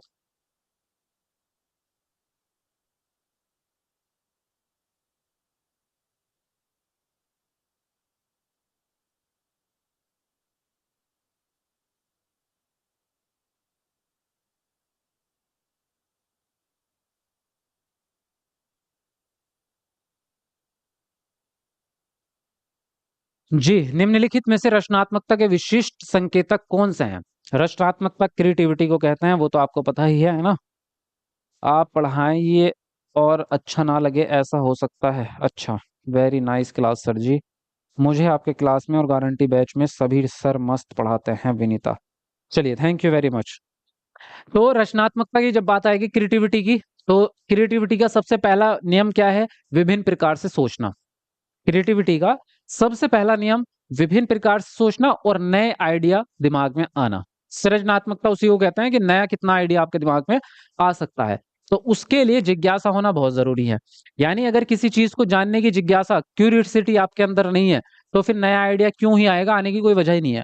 जब आपके अंदर ये जिज्ञासा उत्पन्न होती है कि मुझे यार इस काम को सॉल्व करना है, चाहे किसी भी तरीके से हो, कि मुझे पैसे कमाने हैं, चाहे किसी भी तरह से, कोई आइडिया दिमाग में आना चाहिए। चाहे कोई भी बिजनेस हो, चाहे मैं छोले बेचूं, है ना? तो दिमाग में कुछ तभी आएगा जब आपके अंदर उस काम को करने की जिज्ञासा होगी। स्वतंत्रता भी चाहिए। मान लो जिज्ञासा आपके अंदर है और आपके अंदर जो है आ रहा है कि मुझे करना है ये काम, लेकिन घर वाले आपको स्वतंत्र छोड़ ही नहीं रहे। घर वाले कह रहे हैं यही काम कर जो हम कर रहे हैं, तुझे अलग से कुछ नहीं करना, तो आप कहाँ से कर लोगे, कोई फायदा नहीं होगा। इसलिए स्वतंत्रता होना भी जरूरी है, तभी नए नए आइडियाज आएंगे जब बच्चा स्वतंत्र रहेगा। अनुकूलनशीलता भी जरूरी है, यानी कि अगर कुछ चेंजेस करना हो, लचीलापन को ही अनुकूलनशीलता भी कहते हैं, कुछ चेंज अगर करना हो तो आप कर सकें अपने स्किल्स में, अपनी सोच में, या जिस चीज में भी। उच्च स्तर की एकाग्रता यानी अटेंशन, यानी आपका फोकस एकदम क्लियर होना चाहिए कि मुझे ये काम करना है, तो एकाग्रता भी जरूरी है। बारंबार अभ्यास करने की जरूरत इसमें नहीं पड़ती आपको। नए आइडिया के लिए बार बार नहीं करना है एक ही काम को। हम सृजनात्मकता का मतलब तो ये है कि नया आइडिया लाना है, पहले ही आइडिया को बार बार रिपीट नहीं करना, बल्कि नया आइडिया लाना है। तो यहाँ पे आंसर जो राइट होगा आपका सी ऑप्शन होगा। 1 2 3 4, 4 चरण इसमें, यानी 4 ऑप्शन इसमें सही हैं आपके। ठीक है,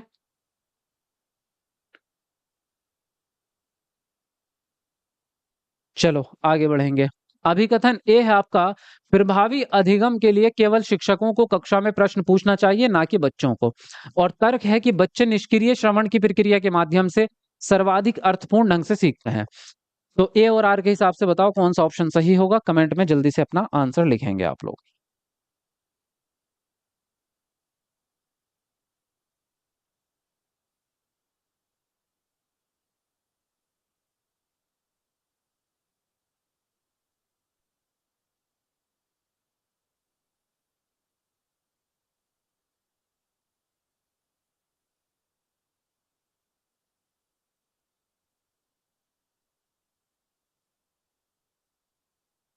हाँ जी, तो प्रभावी अधिगम के लिए केवल शिक्षकों को कक्षा में प्रश्न पूछने चाहिए, ना कि बच्चों को। तो ये बात तो गलत हो जाएगी, क्योंकि जब तक बच्चा प्रश्न ही नहीं पूछेगा तो बच्चा एक्टिव हो नहीं पाएगा आपकी क्लास में। और बच्चे के अंदर जो जिज्ञासा है, या बच्चे के अंदर जो डाउट्स हैं, वो कैसे क्लियर होंगे जब तक वो प्रश्न नहीं पूछेगा। बच्चे निष्क्रिय श्रवण की प्रक्रिया के माध्यम से सीखेंगे, ये बात भी गलत है, क्योंकि बच्चा निष्क्रिय नहीं बल्कि सक्रिय होकर के चीजों को सीखता है। तो यहाँ दोनों ही बातें आपकी क्या है, गलत है। डी ऑप्शन आपका राइट हो जाएगा, ए और आर दोनों गलत हैं आपके। आगे आते हैं। अभिकथन ए है आपका, शिक्षकों को विद्यार्थियों की जरूरतों के अनुसार उचित व उपयुक्त पाठ प्रदान करना चाहिए। और तर्क है आपका कि अधिगम या सीखना एक सहयोगी प्रक्रिया है। तो बताएंगे आप जरा कौन सा ऑप्शन यहाँ पर सही होगा, लिखेंगे तुरंत फटाफट से अपना आंसर। चलो जल्दी से लिखो।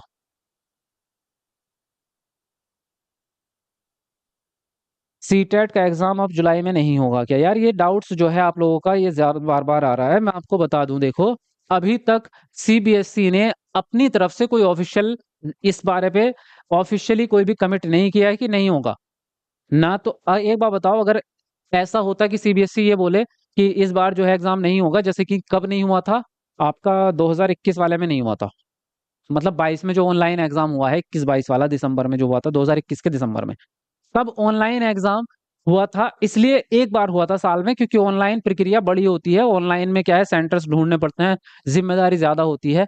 20 25 दिन तक एग्जाम चले थे, अगर आपको याद हो किसी को। तो इसलिए साल में एक बार हुआ था, क्योंकि पेपर कराने में 1 महीना लग जाता है ऑनलाइन एग्जाम में, इसलिए एक बार। और तब भी क्या किया था उन्होंने, पूरा पूरा ऑफिशियल नोटिफिकेशन डाला था अपनी वेबसाइट पे कि सर हम जो है साल में एक बार एग्जाम ले पाएंगे, क्योंकि हम 2 बार नहीं ले सकते। तो उन्होंने ऑफिशियल वेबसाइट पे अपडेट दिया था। तो तुम मुझे ये बताओ, आप लोगों में से कोई भी, क्या ऑफिशियल वेबसाइट पे ऐसा कोई नोटिफिकेशन है, या सीबीएसई ने ट्वीट करके ऐसा बोला है, या सीबीएसई ने कोई और फरमान जारी किया है कि सीटेट एक बार होगा? अभी तक तो नहीं किया। तो जब तक सीबीएसई अपने मुंह से ना बोल दे, या वेबसाइट पे लिख के ना दे दे, तब तक आपको अपनी तैयारी जारी रखनी है। क्योंकि सीबीएसई की मर्जी है, वो चाहे तो आज नोटिफिकेशन दे के अगले महीने एग्जाम ले ले, उसकी मर्जी है, कौन रोकेगा बताओ? आप रोक लोगे क्या? बताओ मुझे। ऐसे तो टीचर्स लोग तो, मैं किसी टीचर्स की निंदा नहीं कर रहा हूं, टीचर लोग अपने अपने मन की बात बताते हैं, केवल और केवल, और कुछ नहीं। टीचर्स को एक आइडिया है बस कि हो भी सकता है, नहीं भी हो सकता, तो वो अपना आइडिया जताते हैं पिछले पूर्व एक्सपीरियंस के हिसाब से, और कुछ नहीं है। ऑफिशियली खबर उनके पास नहीं है, और मिल भी नहीं सकती। तो वो लोग सिर्फ अपना एक ये बता देते हैं आके कि हाँ हमें ऐसा लगता है, वरना तो किसी की वीडियो चला के देखो, उसने किसी ने भी ये नहीं कहा होगा कि हाँ 100% मैं ये गारंटी देता हूँ कि नहीं होगा। और किसी कोई बेस भी नहीं है गारंटी देने का, कोई क्यों कह देगा ऐसा? कोई भी टीचर आके ऐसा बोलेगा कि मुझे लग रहा है कि इस बार ना हो, तो तुम्हें लगने से क्या ये जो 20 लाख बच्चे हैं ये पढ़ना छोड़ दें क्या? तो ये अभी आप लोग इस पर बिल्कुल भी ये नहीं मान सकते, जब तक सीबीएसई खुद ही अपनी वेबसाइट पे ना डाल दे कि हाँ हाँ एक बार लेंगे। तब तक कोई भी ये बात ना मानो, समझे? अपनी पढ़ाई जारी रखो। अगर ऐसा जो है आपने मान लो ऐसा सोच करके कि नहीं होगा और पढ़ाई छोड़ दी, आप लोग समझ सकते हैं फिर क्या होगा। मान लो फिर 1.5 महीने में एग्जाम ले लिया अगर सीबीएसई ने, तो कोई रोकेगा उसको? कौन रोकेगा? सुप्रीम कोर्ट भी नहीं रोकेगा, क्योंकि ऐसा कोई आर्टिकल है ही नहीं जो आपके एग्जाम की टाइम लिमिट तय करता हो। है ही नहीं संविधान में। चाहे आदमी तो आज फॉर्म निकाल के और अगले 10 दिन में एग्जाम ले ले, उसकी मर्जी है। हर हर किसी की मर्जी है। ऐसा कोई संविधान में कोई आर्टिकल नहीं है कि आपके एग्जाम लिमिट तय करे। ये कोई हाई स्कूल के पेपर थोड़ी है कि 1 साल बाद ही होंगे। तो ऐसा कोई नहीं है। जैसे सुपर टेट आया था उत्तर प्रदेश में, केवल 28 दिन दिए थे, फॉर्म भी उसी के अंदर भरे गए थे और एग्जाम भी उसी के अंदर हो गया था। दिसंबर की किसी डेट को, 9 या 8 या 5 ऐसी कोई डेट थी जब फॉर्म निकले थे, और 6 जनवरी को एग्जाम हो गया था, और कंपटीशन वाला था, जॉब वाला एग्जाम। तो 29-28 दिन में तो फॉर्म भी उसी के अंदर भर दिए, एग्जाम भी उसी के अंदर हो गया। समझ रहे हो? कौन रोकेगा उसको, बताओ? है किसी में हिम्मत कि जाके ये कहे कि सर हमें जो है 3 महीने का टाइम दो? तो इसलिए मैं ये नहीं कह रहा कि होगा या नहीं होगा, मेरे पास भी नहीं है इसका भी पुख्ता जवाब। मैं तो सिर्फ आपको ये कह रहा हूँ कि जब तक सीबीएसई खुद ही ना कह दे आके, तब तक मत मानो। तब तक अपनी पढ़ाई करते रहो। आपकी पढ़ाई को खराब थोड़ी हो जाएगी, बासी थोड़ा हो जाएगी। रोटी पका के रख दी तो कल को नहीं खा सकते। आप पढ़ोगे तो वो तो काम ही आएगा, आपके एक्सपीरियंस में जुड़ गई ना वो चीज। जो चीज आज सीखोगे वो दिसंबर में भी काम आ जाएगी, उसमें क्या दिक्कत है? तो पढ़ाई करते रहो। पढ़ाई क्यों छोड़ रहे हो? पढ़ाई नहीं करोगे कि नाई की दुकान पे जाके बाल काटोगे? पढ़ना ही तो काम है तुम्हारा। शिक्षकों को विद्यार्थियों की जरूरतों के अनुसार उचित पाठ देनी चाहिए, यस देनी चाहिए, क्योंकि बच्चों को इसकी जरूरत है, पाठ की, है ना? वाइगोत्स्की के हिसाब से बच्चे जहां पे भी अटकेंगे टीचर उसकी सहायता करेगा। सीखना और अधिगम सहयोगी प्रक्रिया है, सही बात है। ये भी किसके हिसाब से? वाइगोत्स्की के। और वैसे भी बिना वाइगोत्स्की के भी सहयोग से आपका अधिगम अच्छा होता है। दोनों में ही सहयोग की बात चल रही है, तो इसलिए व्याख्या भी सही हो जाएगी। फर्स्ट ऑप्शन आपका राइट है। ठीक है, बात समझ में आई? और भी कोई दिक्कत है?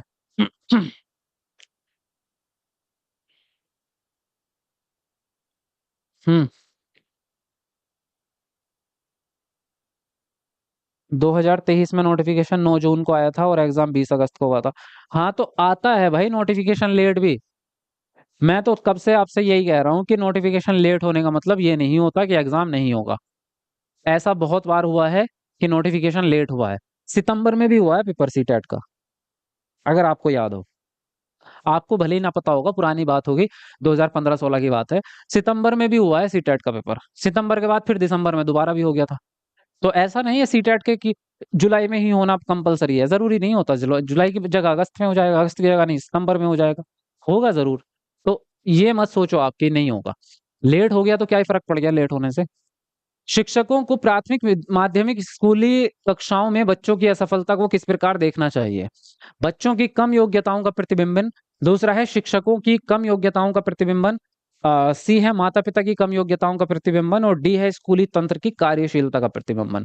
तो बताओ यहाँ पर कौन सा ऑप्शन सही होगा आपका? चलिए फटाफट लिखेंगे अपना।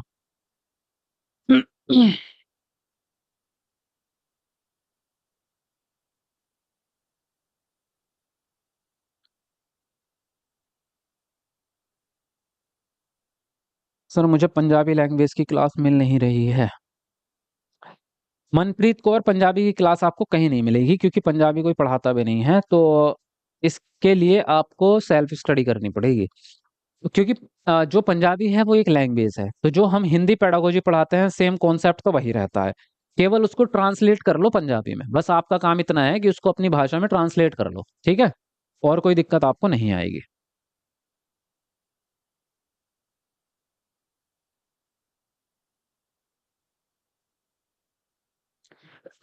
देखो इसने बोला शिक्षकों को प्राथमिक माध्यमिक स्कूली कक्षाओं में बच्चों की असफलता को किस प्रकार देखना चाहिए? बच्चों की कम योग्यताओं का प्रतिबिंबन। तो बच्चों की कम योग्यता तो नहीं मानेंगे कि बच्चे के अंदर योग्यता नहीं थी इसलिए फेल हो गया। तो योग्यता बढ़ाना तो टीचर का काम है ना? टीचर के अंदर ही योग्यता नहीं पढ़ाने की, ऐसा भी नहीं है। माता पिता से तो लेना देना वैसे भी नहीं होता कि माता पिता थोड़ी पढ़ा रहे बच्चे को। तो ये जो दिक्कत आती है ये होती है स्कूल के सिस्टम की। यानी आपके स्कूल का सिस्टम में गड़बड़ी है, जो बच्चों की सुविधाओं, बच्चों की जरूरतों को पूरा नहीं कर पा रहा है। तो ये स्कूल के तंत्र की दिक्कत है। तो आपका डी ऑप्शन यहाँ पर राइट होगा। अगला प्रश्न है, एक सामाजिक रचनात्मक कक्षा में अधिगम किस प्रकार से चलता है? निष्क्रिय और व्यक्तिगत होता है, सक्रिय और व्यक्तिगत होता है, सक्रिय और सामाजिक होता है, या निष्क्रिय और सामाजिक होता है? तो बताएंगे आप यहाँ पर कौन सा ऑप्शन सही होगा। चलिए लिखिए अपना आंसर। सिलेबस कैसे पता चलेगा सीटेट का? सिलेबस तो वेबसाइट पे पड़ा हुआ है, जाकर डाउनलोड कर लो।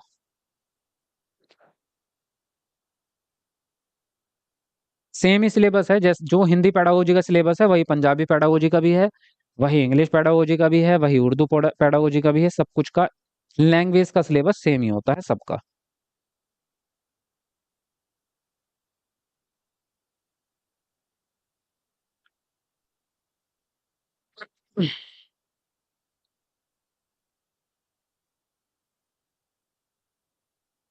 देखो, सामाजिक रचनात्मक कक्षा में अधिगम किस प्रकार से चलेगा? देखो, निष्क्रिय अधिगम तो कभी नहीं होता है ना। अधिगम कभी निष्क्रिय नहीं हो सकता। अधिगम हमेशा एक्टिव ही रहेगा, यानी सक्रिय रहेगा आपका। तो सक्रिय के साथ साथ जो है, व्यक्तिगत माने या सामाजिक माने, तो अधिगम होता है सामाजिक। क्योंकि अधिगम अकेला बच्चा नहीं करता, अधिगम हमेशा एक दूसरे से मिलके ही होता है। आप कोई भी चीज सीखोगे तो हमेशा किसी दूसरे के सामने ही, या किसी दूसरे को, चाहे आप उसको दोस्त बनाओ या दुश्मन, तभी आपकी स्टोरी कंप्लीट होगी, वरना हो ही नहीं पाएगी। आप किसी पार्क में जाके अकेले बैठे हो, क्या आप कुछ सीखेंगे वहां? कभी भी नहीं।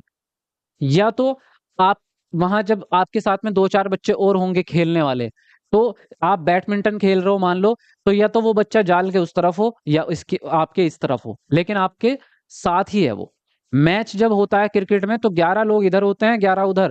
तो इसका मतलब ये नहीं कि वो 11 लोग जो है वो आपको कुछ सिखा नहीं रहे हैं। बेटा, वो सिखाते हैं कि कल को और अच्छे से देख के आना, और अच्छे से प्रैक्टिस करके आना, क्योंकि आप लोग जो है, आपने बहुत कम रन बनाए हैं। तो वो दुश्मन टीम जो है ना, वो भी आपको सिखा के जाती है। ऐसा नहीं है कि वो, उसका रोल आपके जीवन में नहीं है, होता है सबका, है ना। व्यक्तिगत नहीं होता, लर्निंग जो होती है वो हमेशा सामाजिक रहेगी। तो सी ऑप्शन यहाँ पर आपका सही होगा। आपके बैच में क्लास का टाइमिंग क्या है? या टाइमिंग आप लोग जो है रोज कैसे भूल जाते हैं?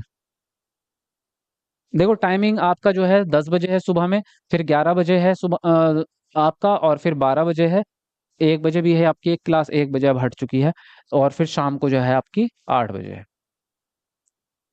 हाँ, तो यहाँ पे कह रहे हैं कि खाली स्थान में समस्या को कई मध्यवर्ती लक्ष्यों में विभाजित किया जाता है, और फिर प्रत्येक उप लक्ष्य को हल करने पर ध्यान केंद्रित किया जाता है।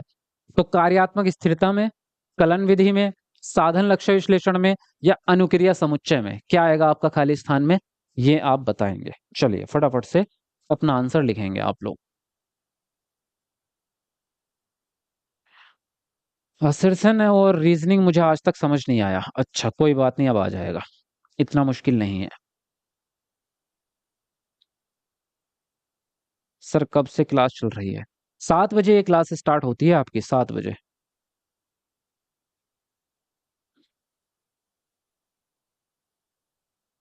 चलो लिखो जल्दी जल्दी अपना अपना आंसर।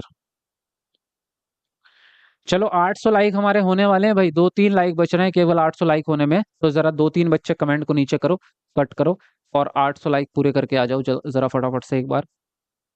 मजा आ जाएगा, थोड़ा सा मोटिवेशन मिलेगा।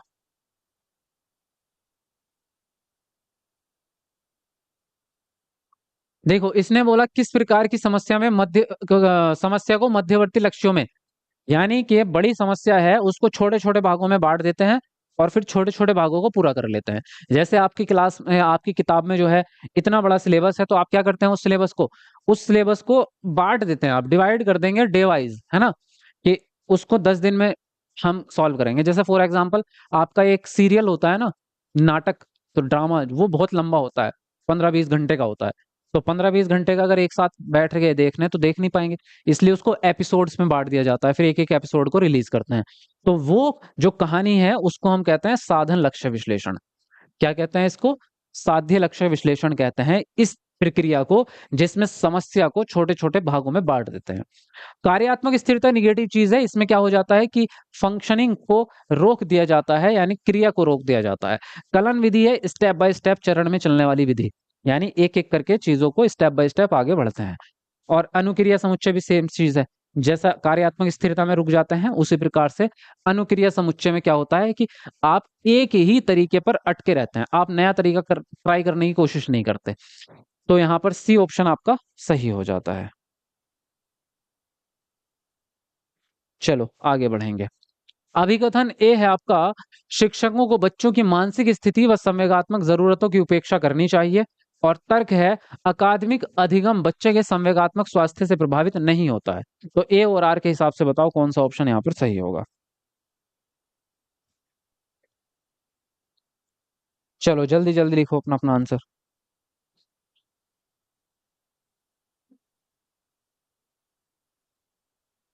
सर आप डेली क्लास नहीं लेते हैं सीडीपी की? डेली ही होती है भाई, 7 बजे डेली क्लास होती है, शाम को 7 बजे। सर अभी हम लाइव क्लास में जुड़े हैं युवराज। चलिए स्वागत है आपका।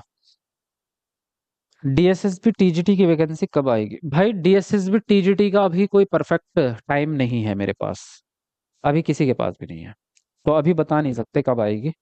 सुनने में तो यही है कि 2025 के अंदर अंदर आ जाएगी, लेकिन अभी ऐसा कुछ एग्जैक्ट पता नहीं कि किस टाइम पे आएगी, ऐसा कोई अभी खबर नहीं है। शिक्षकों को बच्चों की मानसिक स्थिति व संवेगात्मक जरूरतों की उपेक्षा करनी चाहिए। उपेक्षा का मतलब होता है गलत बात। उपेक्षा मतलब निंदा करना, बेइज्जती करना, किसी की कमियां निकालना, वो उपेक्षा होता है। ये देखो इसके तो बाल भी खराब हैं, है ना, ये देखो इसकी पैंट कितनी गीली हो रही है। तो इस तरह की बच्चों के अंदर कमियां निकालना, वो क्या हो जाएगा फिर, बच्चा तो आपका शर्मिंदा हो जाएगा, डर जाएगा, उसको हीन भावना महसूस होगी, तो ये गलत है। अकेडमिक अधिगम बच्चे के संवेगात्मक स्वास्थ्य से प्रभावित नहीं होता, होता है।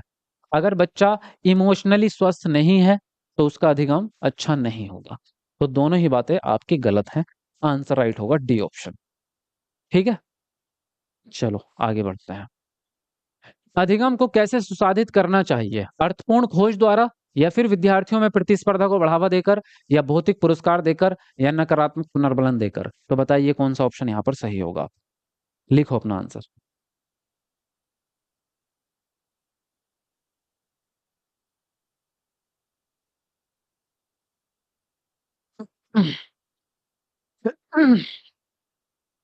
जी फटाफट से लिखेंगे अपना आंसर।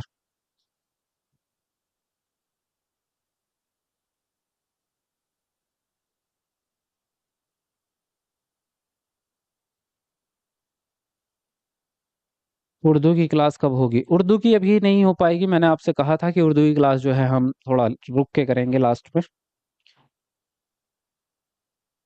चलो लिखो जल्दी जल्दी। A for Apple. अच्छा, ए आ रहा है ज्यादातर।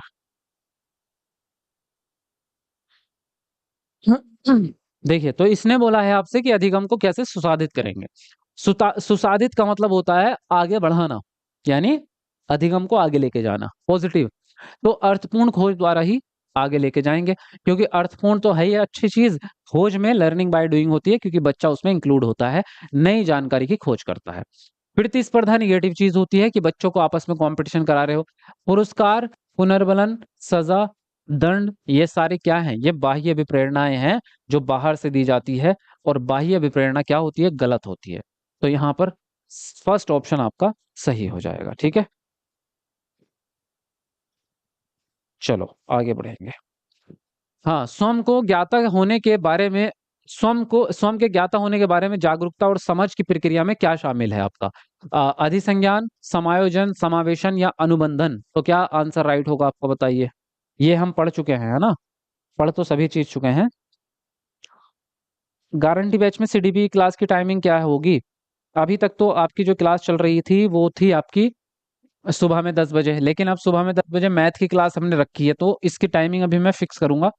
तो आपको कल परसों पता चल जाएगा, क्योंकि कल तो छुट्टी है वैसे, है ना, कल ट्यूसडे है। तो परसों आपको, कल शाम को ही बता दूंगा, परसों से आपकी क्लास ज्वाइन कर लेना आप।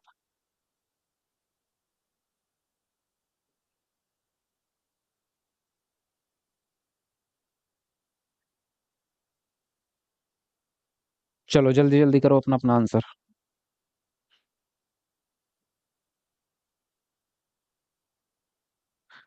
हाँ, स्वयं के ज्ञाता होने के बारे में जागरूकता व समझ की प्रक्रिया में क्या शामिल है आपका? तो स्वयं के ज्ञाता होने के बारे में, यानी अपने ही बारे में जानना, खुद के बारे में जानना, अपनी समझ के बारे में जानना, उसको हम कहते हैं अधिसंज्ञान। क्योंकि खुद के बारे में जो ज्ञान होता है वो तो संज्ञान कहलाता है। संज्ञान ही तो है, जो आपकी क्षमताएं हैं उसको संज्ञान तो कहते हैं। और संज्ञान के बारे में पता होना अधिसंज्ञान होता है, मेटाकॉग्निशन। जीन पियाजे के सिद्धांत में मैंने आपको ये पढ़ाया था, आपको याद होगा, है ना।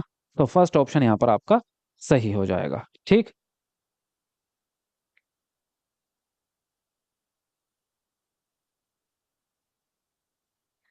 सर जी आपके पास भी आई है नोटिफिकेशन सीटेट का जुलाई में नहीं होने वाला एग्जाम? नहीं भाई, मेरे पास तो नहीं आई नोटिफिकेशन। मैं आपको थोड़ी देर पहले यही बता रहा था कि अभी जो भी इंसान बता रहा है वो सिर्फ क्या बता रहा है, अपने अंदाजे के हिसाब से बता रहा है। अभी नोटिफिकेशन कोई पर्सनल थोड़ा आएगी, नोटिफिकेशन कोई पर्सनल थोड़ा आएगी, नोटिफिकेशन तो ऑफिशियल वेबसाइट पर आएगी। आप लोग खुद ही देख लेना, मैं क्या बताऊंगा आपको।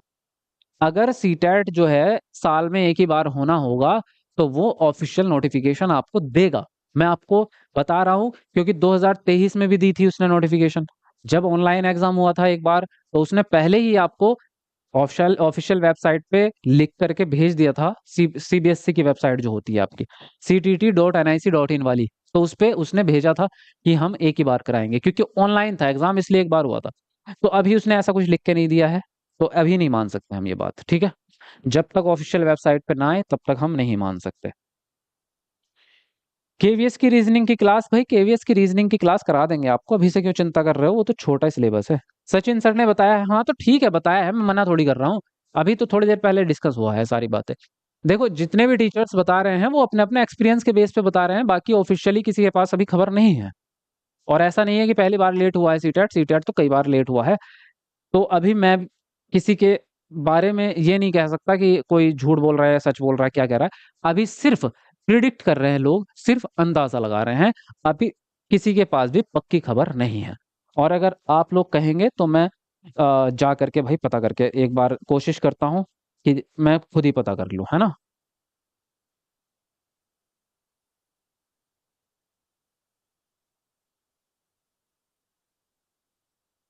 ठीक है।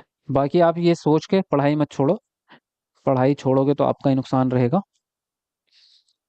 देखो शिक्षकों में मान्यता रखनी चाहिए कि योग्यता खाली स्थान है, और विद्यार्थियों को खाली स्थान के लिए प्रोत्साहित करना चाहिए। अच्छा, तय करने के लिए, कौन से लक्ष्य तय करने के लिए, तो खाली स्थान में कौन से शब्द आएंगे बताओ। चलिए बताएंगे कौन सा ऑप्शन यहाँ पर राइट होगा आपका, जल्दी से लिखेंगे।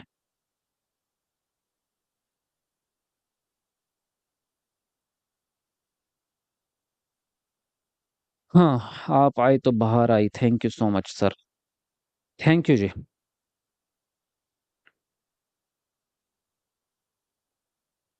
चलो 1000 लाइक तो पूरे करवा दो जरा जल्दी जल्दी।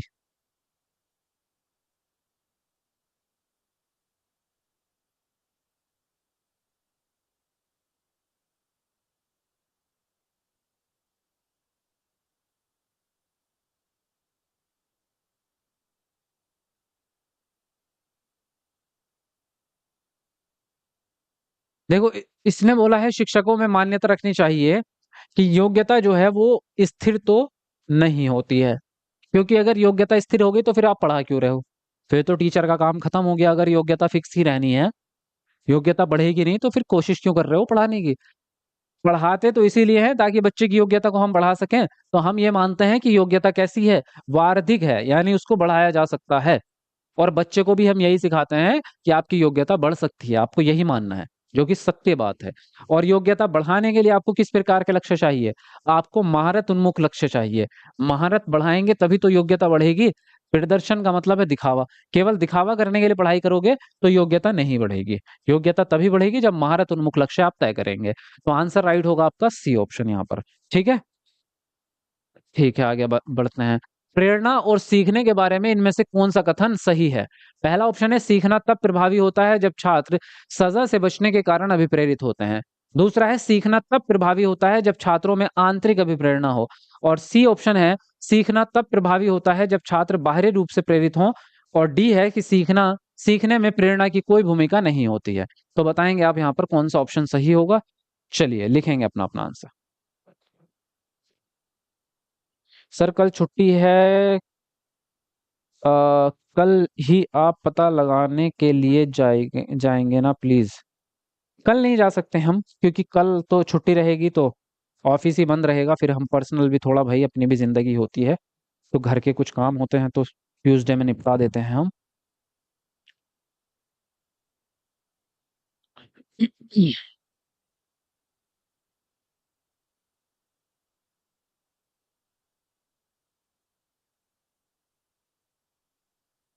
हाँ, प्रेरणा और सीखना बताओ। प्रेरणा यानी मोटिवेशन। तो मोटिवेशन का आपके सीखने में कितना बड़ा रोल है? वो तो बहुत बड़ा रोल है भाई, बिना मोटिवेशन के पढ़ाई थोड़ा होगी। सीखना तब प्रभावी होता है जब छात्र सजा से बचने के कारण, सजा जो है वो बाह्य प्रेरणा है। कैसी है? बाह्य, यानी बाहर वाली। तो बाहर वाली नहीं चाहिए, घर वाली चाहिए हमें। घर वाली यानी अंदर वाली, यानी कि आंतरिक। कैसी प्रेरणा चाहिए आपको? आंतरिक चाहिए।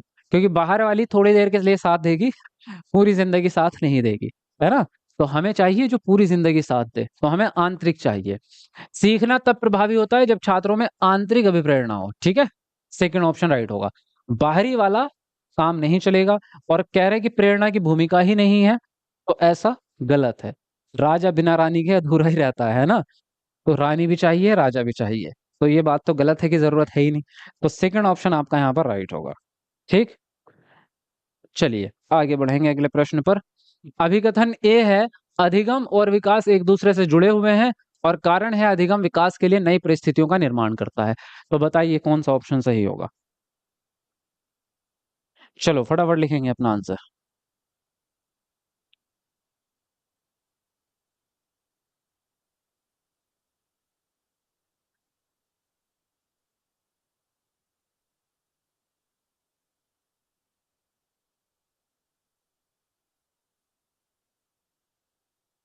हाँ लिखो जल्दी जल्दी।